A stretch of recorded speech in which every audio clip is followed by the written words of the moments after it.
One thing that helped me advance my education here at Miami was the Undergraduate Summer Scholar program, or the USS program.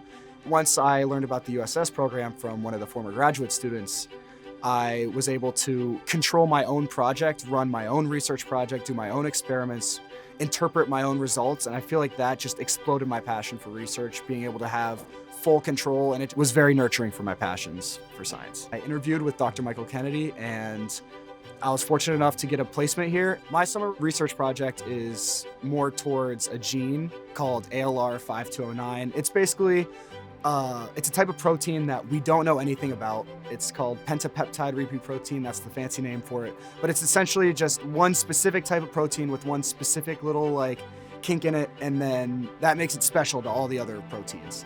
For my project, I cut out that gene that produces that protein, ALR 5209, and I grew up a culture of cells that had the exact same thing as the wild type of the cell. Through the USS program, especially my time in research at Miami, I've learned that the more I put into it, the more I get out of it.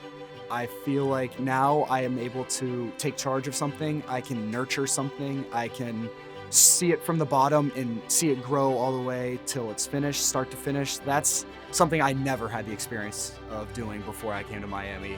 And learning how to adapt to everything and make what you are doing and what you are passionate about, being able to mold it to your environment, is something that's a skill I've learned greatly. Because of Miami, I was able to exceed my expectations beyond anything I could ever imagine.